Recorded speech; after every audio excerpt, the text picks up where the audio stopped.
And now, from beyond our dimension, this is the JeffMara podcast. Here's Jeff. My guest is Dr. Anoop Kumar, who is a mind-body strategist, emergency room physician, and he's had a near-death-like experience, which today we're going to learn about it. Dr. Kumar, thank you so much for joining us today and welcome. Thanks, Jeff. Glad to be here with you. My audience loves to hear about near-death experiences. So if you don't mind, can we first start with yours? Sure. So I'll start by saying that I didn't know that this was called something like a near-death experience. And I was told later that this is called a near-death-like experience. So there's all kinds of varieties of experiences. But regardless, I can tell you what the experience was, which was I was sitting in my bedroom. This was towards the end of medical school, either my third or fourth year. And I was reading. And when reading, something caught my interest that I was reading. And kind of when I looked at that closely, when I said, what is this? What is this about? When that kind of attention went towards this, the experience was that of an explosion, right? Something like, I've never seen an explosion. I've never been in an explosion, but that's how I would describe it. Like a bomb went off within me. And the result of this explosion was that the experience of the physical world fell away, including the physical body. And what was left was something like an orange blaze, right? It was like sitting in the middle of the sun. But the sitting was without a body. It was just being in the sun, which is a strange thing to say because obviously I've never been in or near the sun in that sense. And yet, just like describing it as an explosion, that seems to be the only phrase that kind of comes close to what it is. So there I was.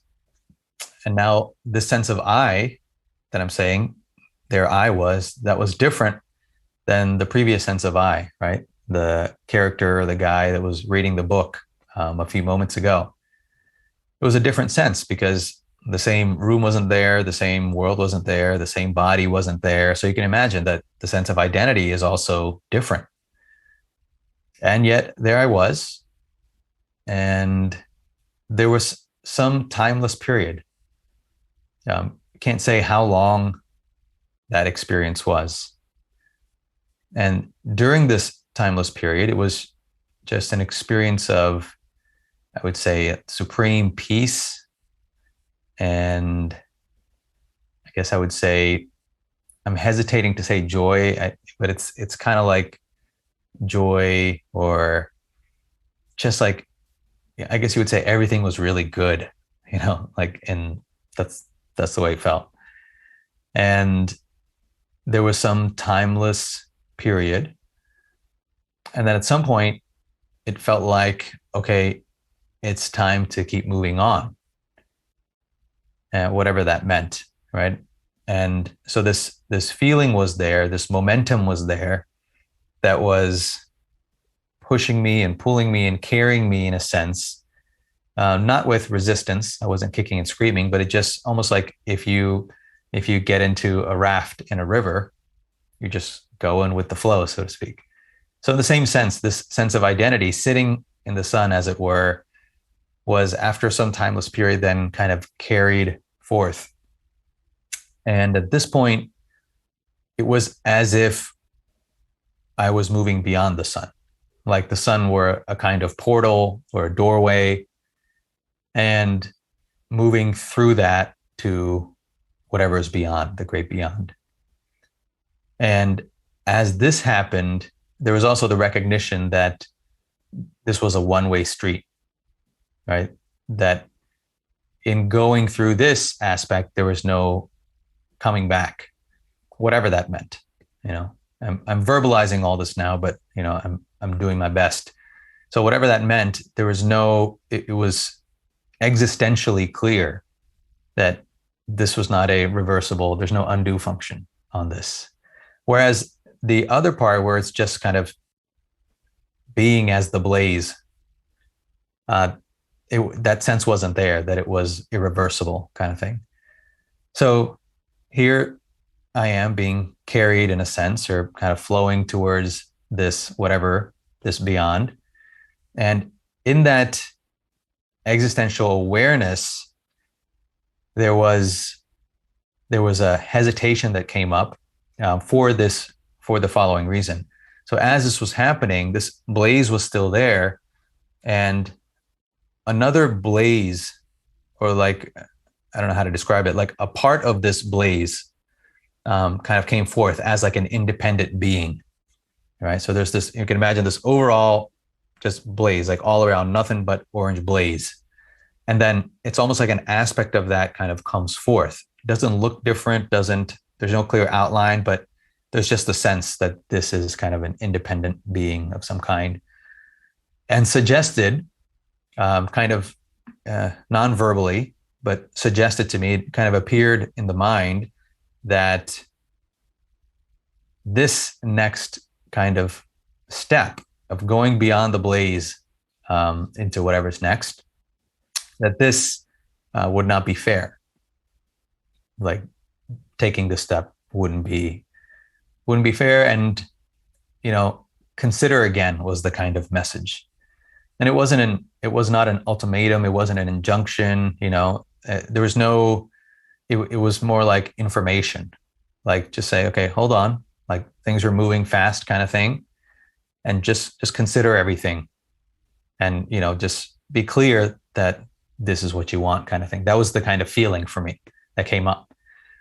And when I kind of received this caused the hesitation in that movement, in that flow.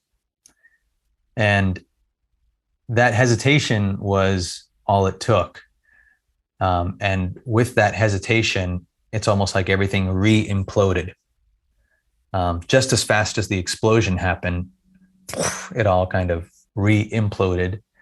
And there I was again, sitting in the room on the chair, everything appearing just as it had before. But in terms of, the way the room was supposed to look, but things were quite different in many ways. So the way I was perceiving seemed to be different, whereas before perceiving seemed to be from within the body. Now perception seemed to be happening in a kind of 360-degree kind of way, like not as if looking from just within the head, for example. The sense of identity had changed, in that identity, again, same thing. It was not necessarily something localized or restricted to the body.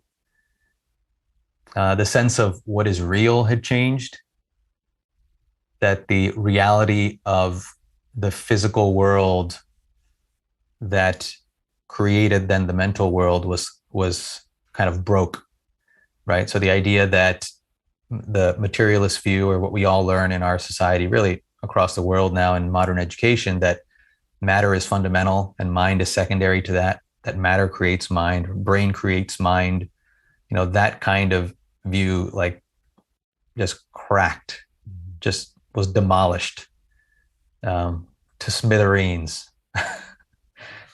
in a way that felt like it would never be put together again. Not that I couldn't appreciate the old views, I can still intellectually think about how I used to see the world. I can't see it that way, but I can intellectually understand how, I can conceptualize how and why that kind of, that was the ideas about perception that we teach and all those kinds of things. So the sense of what is real had changed. To me, what I call consciousness is fundamental, and not consciousness in the usual way we think about it, not, Anoop's or Jeff's consciousness in particular, but that there are more fundamental, non-individuated layers of consciousness. And that had been consistent with things that I'd been exploring before that and after that. So those were some of the immediate big changes. And I don't know exactly how much time had passed, like linear chronological time. I'm not sure. And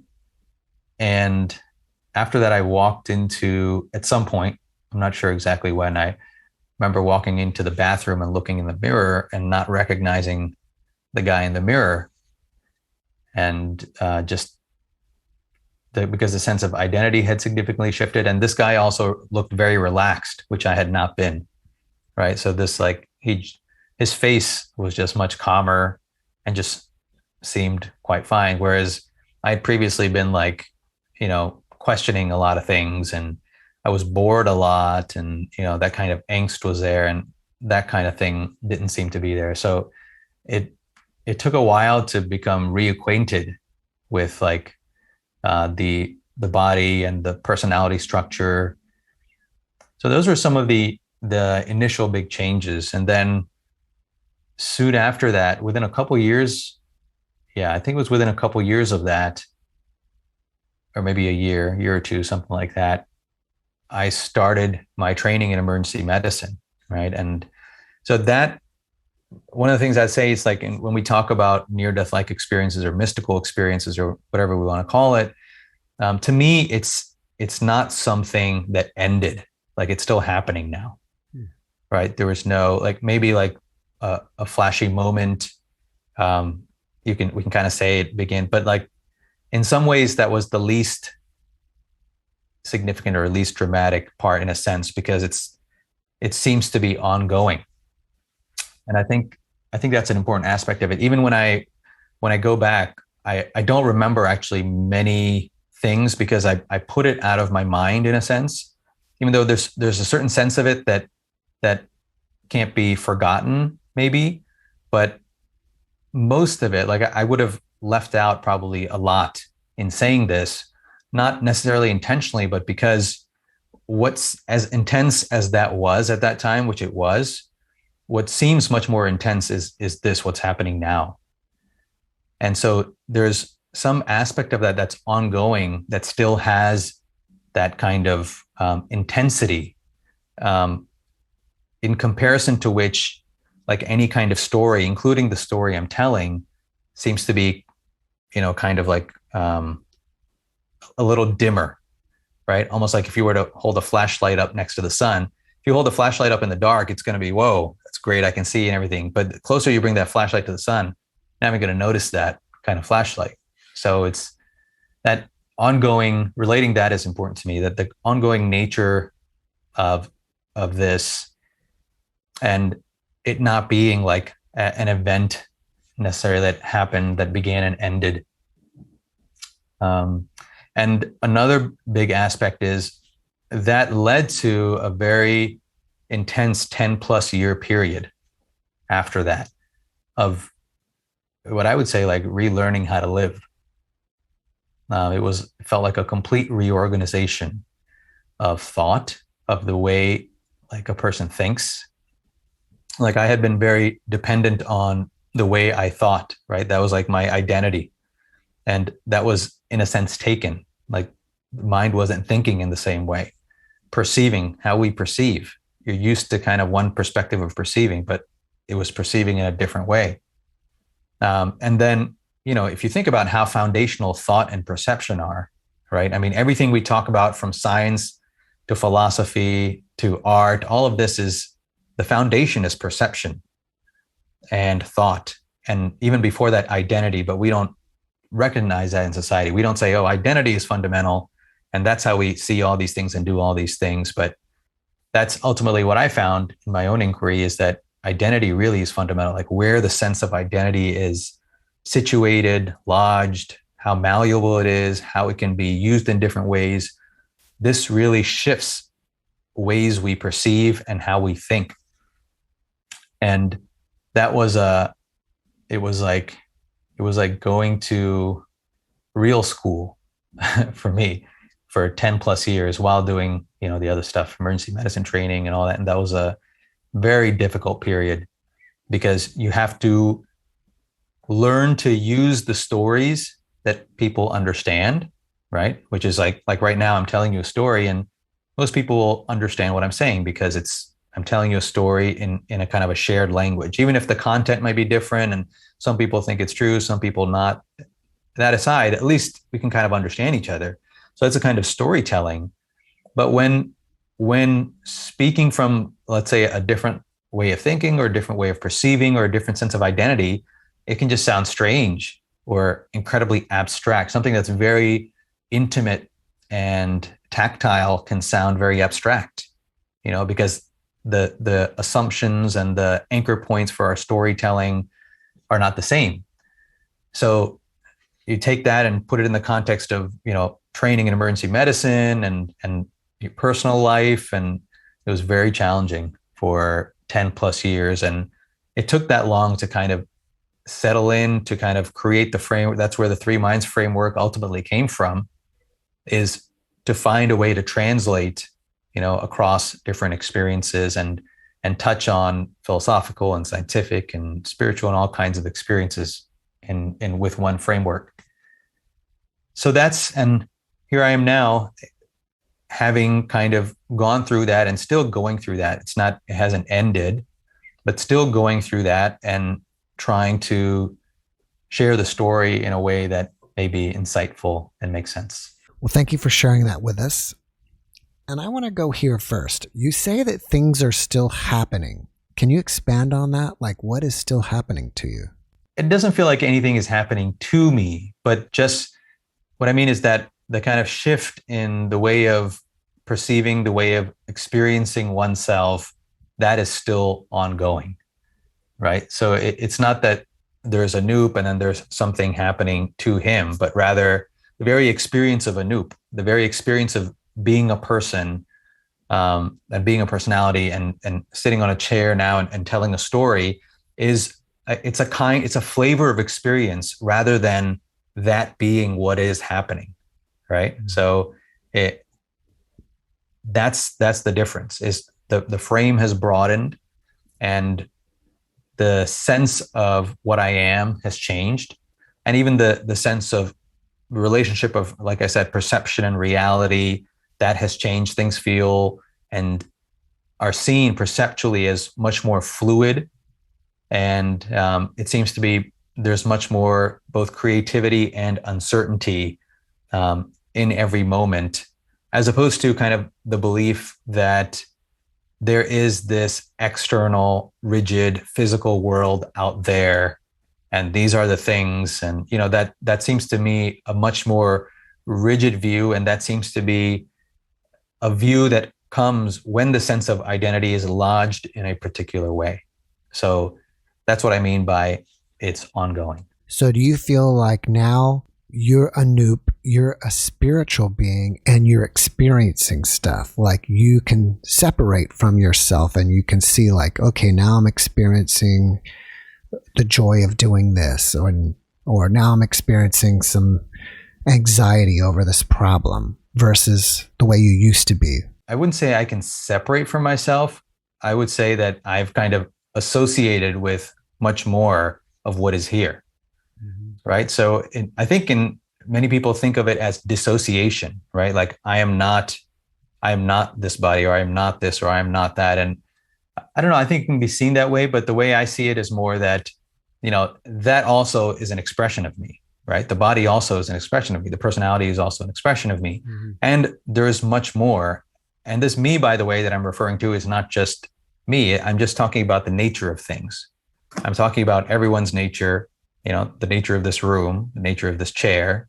There seems to be just more of an underlying reality. I don't like that phrase, but I don't have a better one. There's much more to what is here than just the physical structures and the physical objects that we externalize and take as given. That's what I'm saying. And that much more is actually an aspect of us. And so to recognize that and identify with this is, to me, it's not separating, it's not dissociating, it's actually associating, it's actually connecting. Does that make sense? Mm-hmm. Yeah. And so we can connect in a much broader sense, and at the same time also express through a body, through a personality, through a language. Now, you said earlier that the body creating the mind, that whole idea cracked for you. I think that's kind of what you said.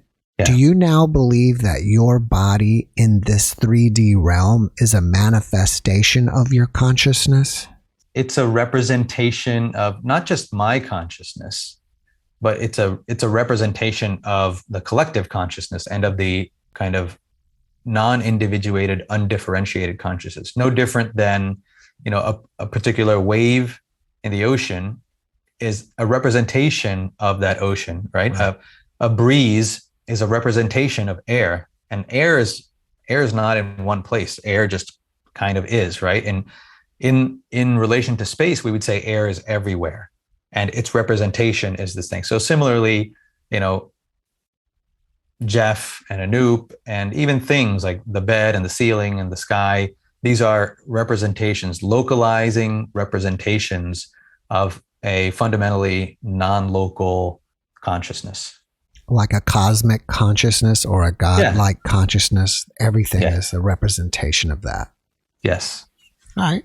I'm going to take you back to the beginning. Now, what do you think was the catalyst that started this? Were you under some kind of stress while you were reading and that popped you into this experience, or was it what you were actually reading? I think there's so many ways to answer this.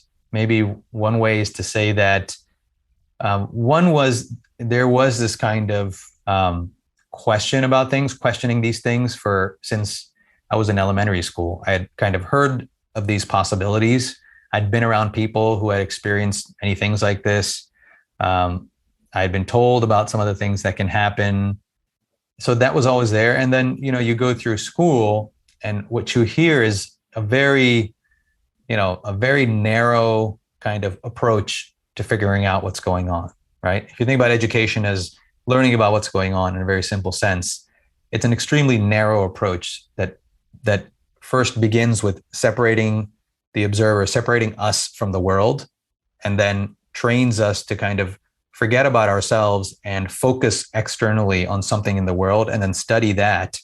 And by studying that, get to know what's going on. And it kind of forgets that the lens through which we look, the assumptions from which we come, are so fundamental in how we actually see and what we experience.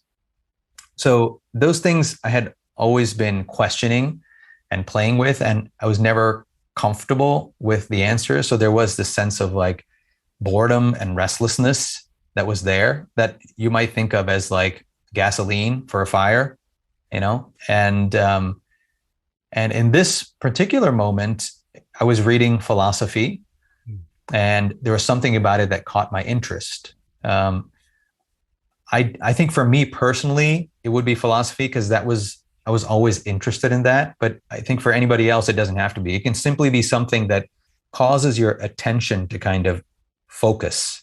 It's almost like a magnifying glass. If you have something that can catch fire and you get a magnifying glass, it's the focusing of the rays that creates enough intensity in one spot for the fire to burst forth. And so that's my interpretation, is that it was just coincidence that was just, it's like sometimes we're driving and I see these signs about forest fires and it says, today is a high risk day for a fire, right? It's very arid conditions, for example. So it just happened to be very arid conditions that at that moment, just with all that had happened. And, this is kind of one take on it I'm giving, but then with that focused intensity, everything just kind of went off. If you don't mind, can you give us a little bit about your background? You're Indian or Indian American. Are you Hindu? Are you Christian? Are you spiritual or whatever? And does your background kind of play into your experience? Yeah, so I was raised in a Hindu family, so I'm Hindu. And to me, that means that I value the sayings in like Bhagavad Gita or in the Vedas, and I see their value, and that is like interpreting them has helped me on my own journey. That's to me what it means to be Hindu. I also think that those interpretations are ultimately universal. That if you look at people, not religions per se, but the people that started religions or the people behind them, I think that many of them in the depths of their experience, there's always been this kind of whether we want to call it spiritual or mystical or experiential dimension to what we're talking about, not just, follow this and do this and believe this, but experiment and experience. That's really the core of it to me. And especially the core of Hinduism, the core tenets are in the Upanishads, which are profound philosophical texts that by themselves don't really talk about God. What they talk about are truth and reality, and commentaries on that are really about how to play with identity and attention to recognize these subtler truths. And the way that's influenced me is a couple ways. One was that when I was going through a very difficult time, there was a person that I was talking to who had been through this, right? At least once in a while, I would get to talk to him, and he would suggest something or do something that it was so crucial in clarifying things and helping me reconcile these worlds and all those kinds of things. And he was like a Hindu monk. So that influence is key. The other one is just the three minds framework, which is like what I talk about most of the time, that its roots are certainly in the philosophy of Advaita Vedanta, which is from the Upanishads themselves of Hinduism, from the philosophical texts of Hinduism. So, this interpretation is an outgrowth of that. So that tradition and that way of seeing things is very much still with me. Is there anything within your experience that could be said that it was something that was Hindu in nature? No, I would not say that. I think all, just like you would say that about Hinduism, I would say that about Christianity and Judaism and others. I don't know much about other religions, but I do know enough people, and I have read enough literature here and there to see that at the heart of it, that the people who have really experienced are talking about the same thing for sure. There's no doubt about it. And then the people around them might craft it in a different way, and then the injunctions and all this kind of stuff. And then, then it can become a power grab, and everything is up for grabs at that point, and the infighting and all this kind of stuff. But the people who have experienced it, remember, religion is a human invention. Like, let's not, we shouldn't forget that we have created religion out of the people we admire, the experiences we value, what we don't value, what we wish to see, what we want to avoid. Like, we have created religion. So ultimately, religion has to be a path to somewhere that is beyond religion.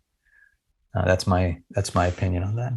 I just wasn't sure if, like, you being in the blaze and that blaze could also possibly be some kind of Hindu imagery somewhere. That's all. I can't say that it's not possible, but I've talked to enough people and seen enough people who are atheist, who are agnostic, who are Christian, who have had similar experiences, that I don't think that aspect was religion specific. All right. Do you believe that this experience and the ongoing way that you're experiencing life, has it changed the way you view Hinduism at all? No, it's just given me a fuller appreciation for what it was talking about. Okay. You mentioned the three minds framework. Can you tell us more about what that is? Yeah. So, it arose really out of a need for creating a bridge of understanding and a way to talk about this in a way that I thought may be helpful, especially in a way that could be talked about perhaps in the same way to, people who were religious minded or spiritual minded or philosophical or scientific. I wanted, rather than telling entirely different stories, I wanted something that would touch all of this, and I want to ultimately bridge it with medicine. And so that's kind of the genesis of all of this. And what it essentially says is that what we call reality, first of all, the fundamental principle or the fundamental tenet is that consciousness is fundamental, that what we call physicality and the physical world and the mental world and the spiritual world and any kind of world you can imagine or any kind of view, these are different perspectives in consciousness.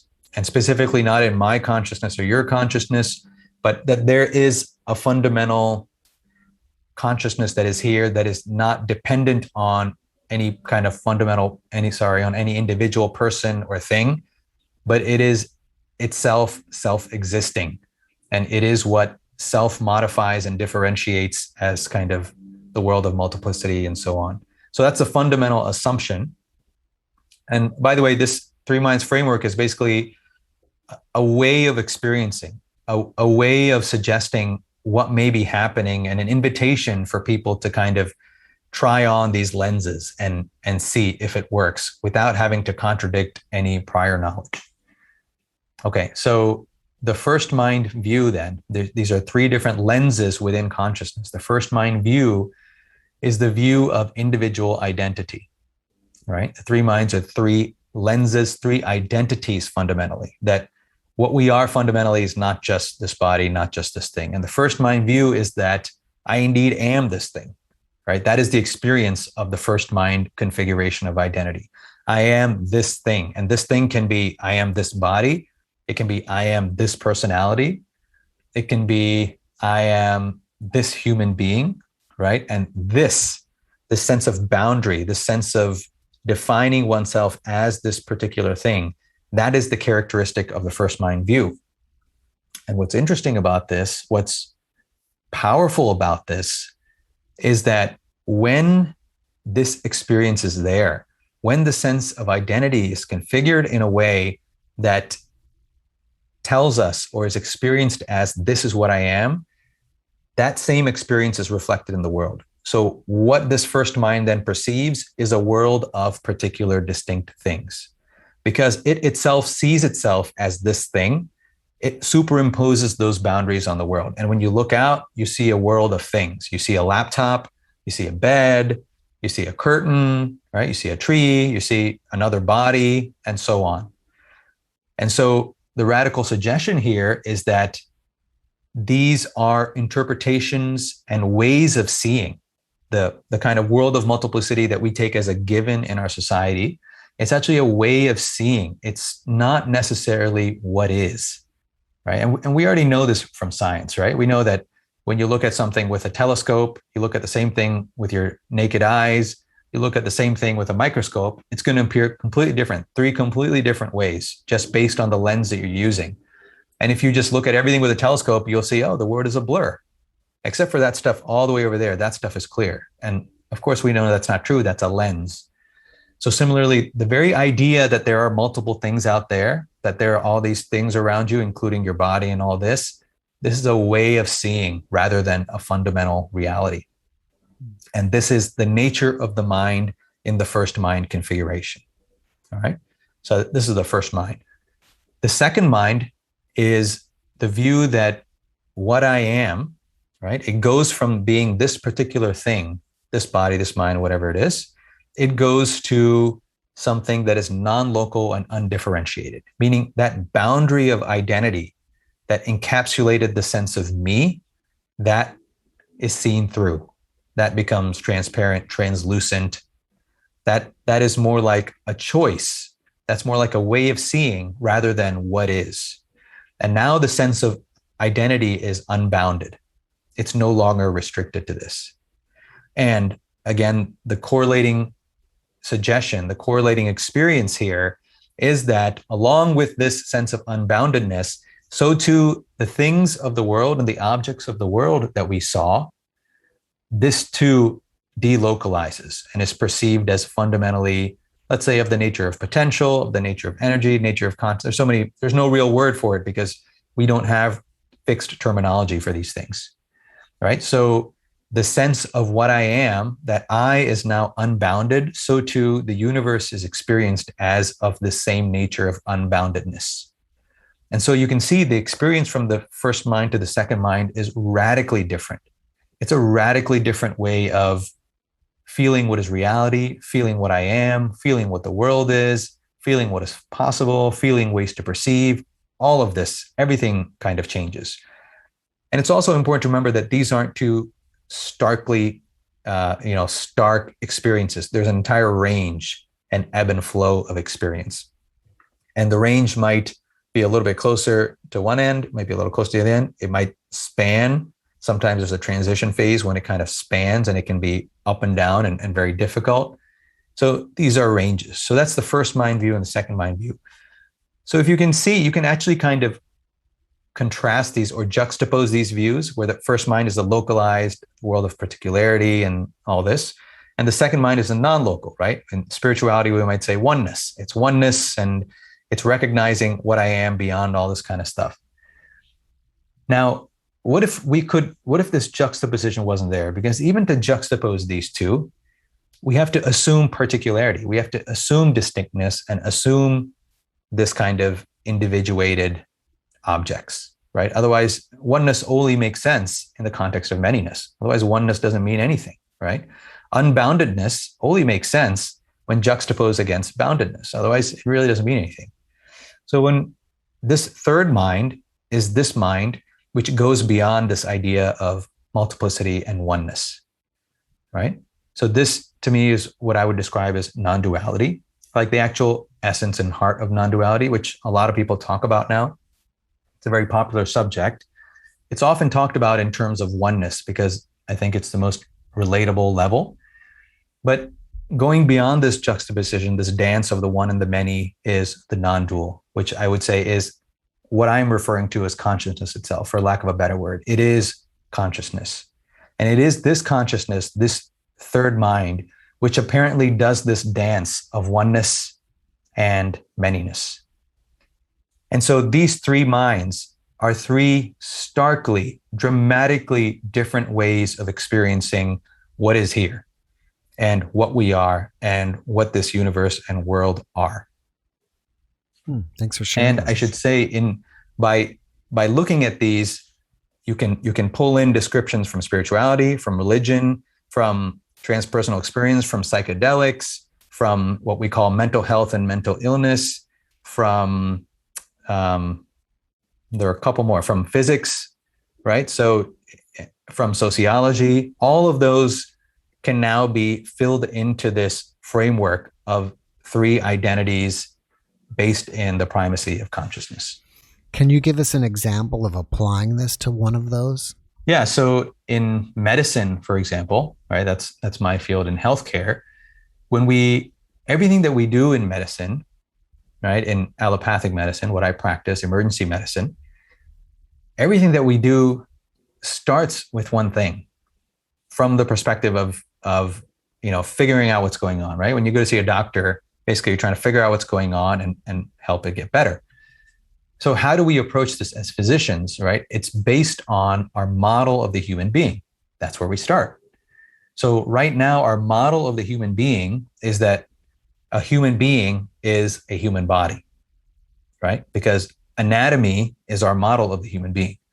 You don't even have to go to medical school for that. That's just in our society in general, especially in academia. The model of the human being is human anatomy, right? When it comes to medical perspectives.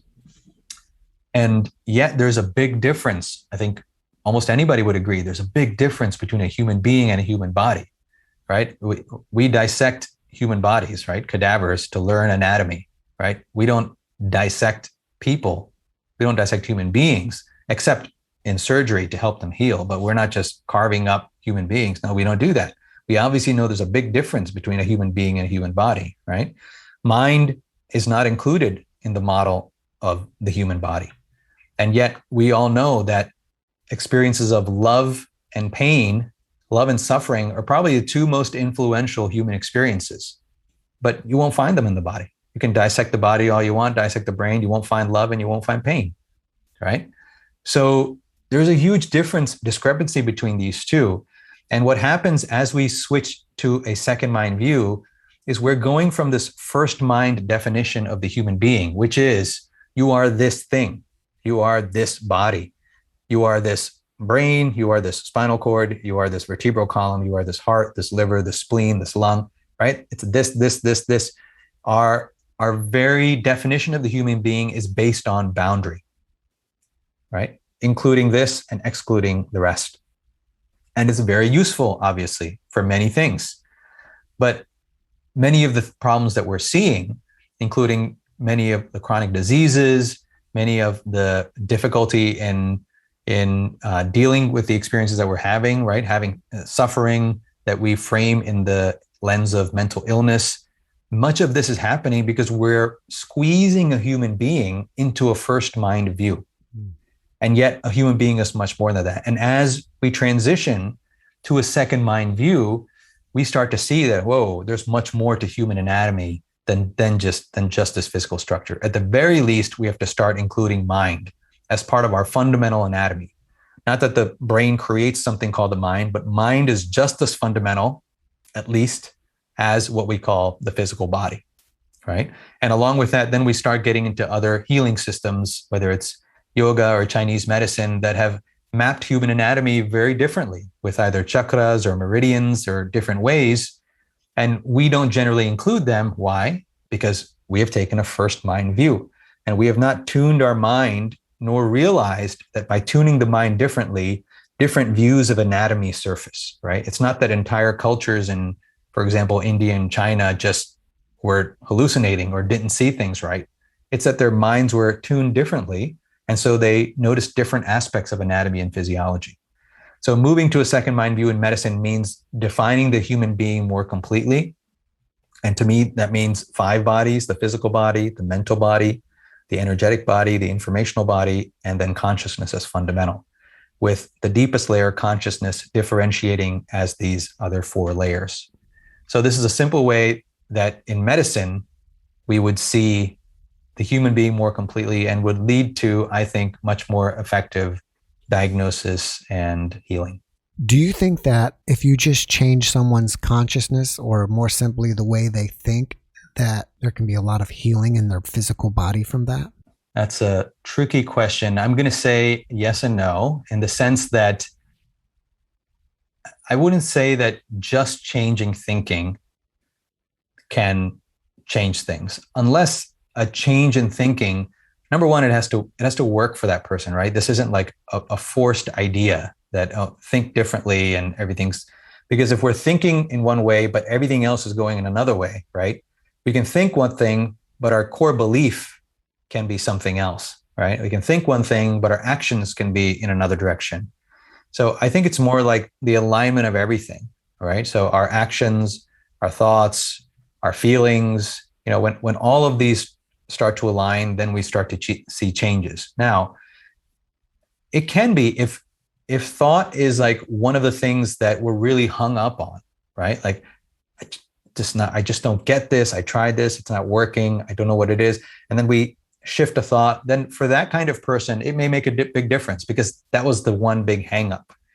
But I think just like with anything else, it takes an entire alignment to see kind of significant or whole changes. Because when thought is dissected out as something separate, it might not kind of diffuse through the entire human system to see those changes. As an emergency room physician, have you encountered anybody who had come back from being dead? And if so, you probably have. Has any of them told you that, hey, I just was somewhere else, or I was with God, or, something like that, like a near-death experience?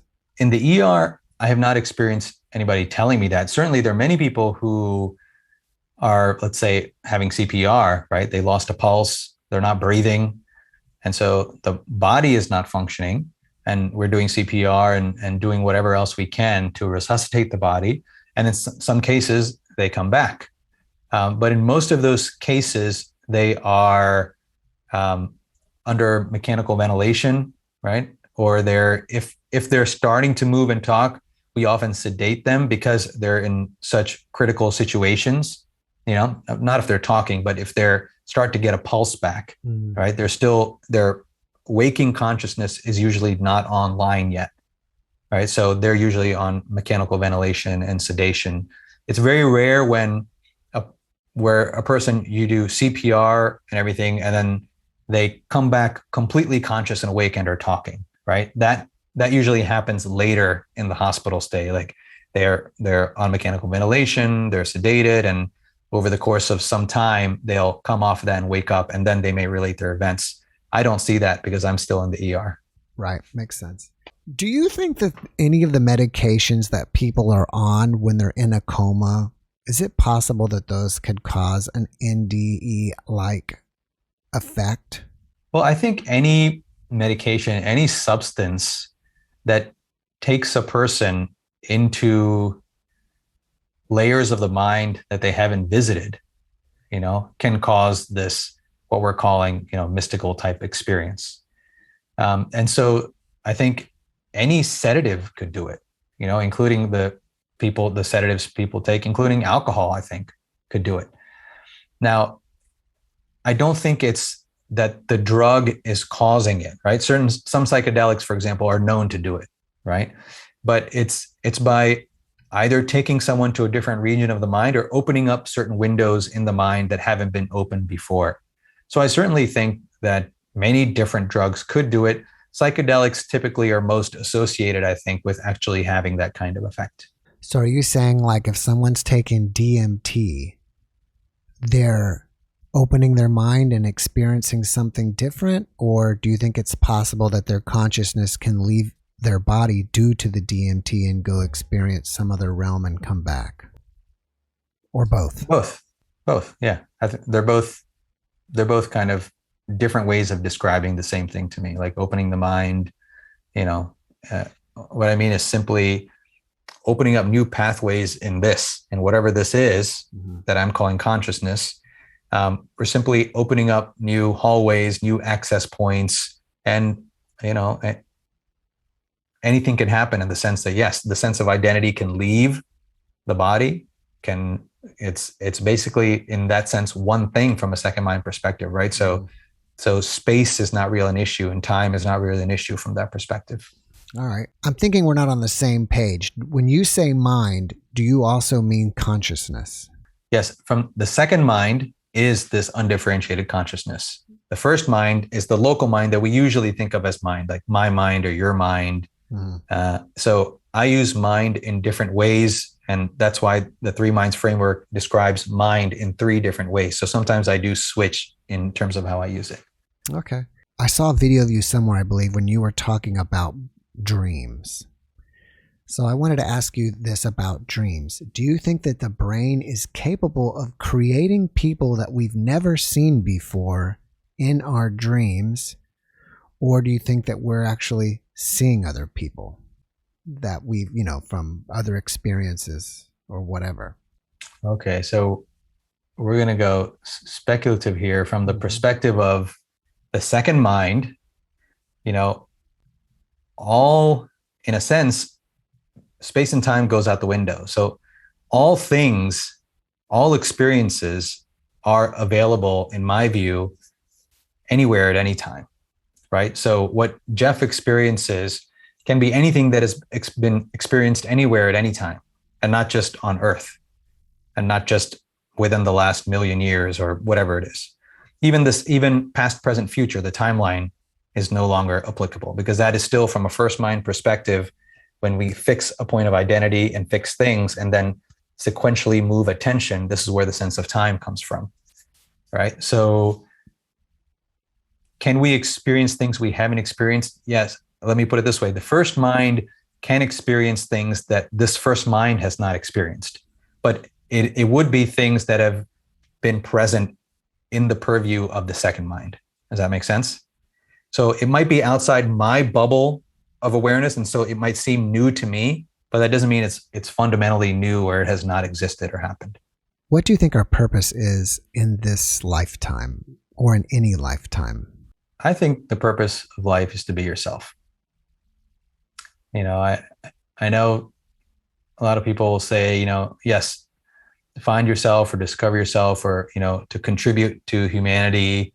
These can all be like specific purposes, in a sense. For me, I would say at one level, my purpose is to communicate, right? Like I can't stop talking and communicating and writing about it and answering questions. And that seems to be the purpose. But really, if I look at what that is, it's really me being myself, right? It's in being myself, these are the activities that kind of naturally come out. And it's not happening because somebody has told me to do it, or because, there's some pressure on me to do it. In fact, many times it's difficult to do it because of other commitments that have to be done. But when I'm most myself, I tend to communicate, right? So that's how I would describe it.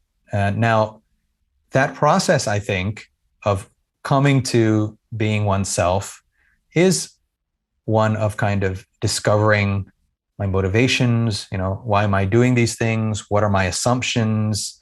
and kind of working through all that. How much of this is what other people's beliefs are that have put into the mind? And so the mind is running other people's programming, so to speak, as opposed to what really I'm about. Taking that time and taking that space to kind of clear out.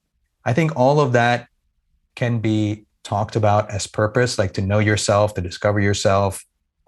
But all of that, I think, is just, it's life. It's just learning about life. And ultimately, I think a person comes to that sense of like clarity and then the kind of action that happens automatically. So to me, being oneself really is the purpose. And that unlocks, if that is kind of the goal in a sense, everything else will be unlocked in service of that. Do you believe in reincarnation? And if not, what do you think we do after we leave this body? So reincarnation to me is simply when the first mind takes on a different kind of vehicle for expression, as just it. You know, the whole idea of birth and death exists from the first mind view. From the second mind view, there's no birth or death. There are only different kinds of expression. And so what we call reincarnation from the first mind perspective would be like going from the dining room to the kitchen from a second mind perspective, right? You're just kind of going from one frame of experience to another. So in that sense, I wouldn't even say I believe in reincarnation. Like, this is just what I see. This is my world and the way I experience things, is that there are different kinds of expressions that, you know, birth and death basically are the walls of a kind of experience. Okay, so I get that.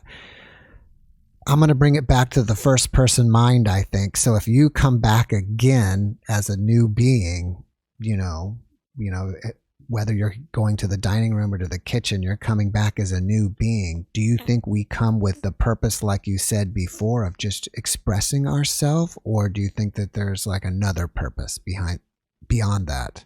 I think expressing oneself is the act of living, right? Like, to live is to express. Otherwise, there's no living.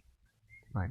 So I guess, does that answer the question? Just seeing it that way? Yeah. I mean, I think so. I was just saying, I was wondering if there was a secondary, like, it's common to hear people say, okay, well, I've came this lifetime to learn something. There's something I need to experience. There's something that I need to learn. And that's why I'm here. And that's why I came back, because I haven't finished learning whatever I needed to learn. Yeah. Yeah. I think that's totally true. That's exactly right. And that's like that would be that person kind of being themselves, that I would say, right? The feeling of needing to learn something will be there strongly for some people. For others, it won't be. And for each person, it'll be them kind of being themselves, right? Mm-hmm. And even for people who feel like there is something I have to learn, that thing will obviously be very different for different kinds of people. And again, in both of those cases, those people would still be being themselves. So the way we express the things we do, the things that we're motivated towards, yes, they're all kind of part of like completing the lifetime in a sense. So yes, that also is what I would say is like the expressed purpose, or the kind of the interpreted purpose, the deepest part of which is really just being oneself, and then all that stuff kind of, happens. And I guess also that's why you can say that every person who has an NDE, they're all unique to the person. So, that's why they're expressing and or experiencing everything in their own way. Right. And from what I've learned is that many of these have very similar characteristics, especially in the neighborhood of near-death-like experiences. They have very similar characteristics. There's some differences, but very easily you can see broad themes that are the same. All right, Doc, I have a lot of questions, but I'm not going to be able to get to them because I've run out of time. But before I go, I want to mention a few things about you. One is you're the author of Michelangelo's Medicine and another book called Is This a Dream? Is that correct? Yes. Yep. Those two books right behind me over there, actually. They're right there. They're on. You can get those on Amazon? Yes. Yes. And or can you get them on your own website, or is it just yes? on Amazon? If you go to the website, then it links to the two books as well. Yes. All right. What is your website called? It's my name. It's anoopkumar.com. ANOOPKUMAR.com. All right. After watching this podcast, people may want to reach out to you and ask you questions. Are you good with that? And if so, how do they reach out to you? The best way is through the website. If you go to the website, there's a contact at the bottom, and you can simply submit a contact with questions or follow-ups, and I'm glad to do that. All right, great. Well, besides still working as a ER doc, you've got the books. Do you have anything else that you're working on that you want us to know about? So I'm developing a YouTube channel. It's still early in the works, but you can find videos there. You can also find a lot of videos on the website. And then it's really, the main thing is talking about this 3 minds framework and its applications, really, because it's not really just about the framework, but if we can apply it to kind of experience, to see the breadth of experience differently, and also for changes in medicine and how we see, it's really big in terms of how we can see what we call mental illness and mental health. That's really important. So if anybody's interested in, talking about those or having talks to elucidate some of these ideas, that's really what I'm doing now. In one of your books, do you go over the 3 minds in more depth? I don't actually. So that it became, after I wrote the second book, which was Is This a Dream? I think I began to mention it there because that's when it really became apparent to me that I really need some kind of translating framework to be able to talk about this consistently in a way that is not too confusing. You can kind of give the same framework over and over so it becomes clear rather than using multiple different ways. So that has not become its own book yet, although I am working on a book right now called Second Mind Managing, which takes a different perspective on management, right? And in business and just managing in general. And it just kind of defines what we're doing all the time as managing, in a sense, kind of like making decisions and figuring out how we want to approach things. And so this will talk, at least briefly, we'll touch on the 3 minds framework. But I think the other way, if you want to get the details, you can go to the website, anoopkumar.com. And if you scroll down, there's a little blurb about the 3 minds, and then a link that says click here for more details. And that'll take you to a document which really goes into it in much more detail, along with examples, and talks about the philosophy and many different angles on it, so it can start to kind of become more clear. All right, well, before we finish up here, can you give us one last positive message? There's much more in life to experience than, what we're taught in the typical educational system and standard messaging in society. And each person, regardless of what has happened, regardless of who we are, what our background is, regardless of what we have believed or we're taught to believe, each person has all the tools necessary to open the doors to experience and question and discover for themselves. All right. Thank you for that message. And Dr. Kumar, thank you so much again for being my guest. I really appreciate you. And when you get the new book out, be sure to come back so we can talk about it. All right. I'll do that. All right. Have a great rest of your day. Thanks, Jeff. You too.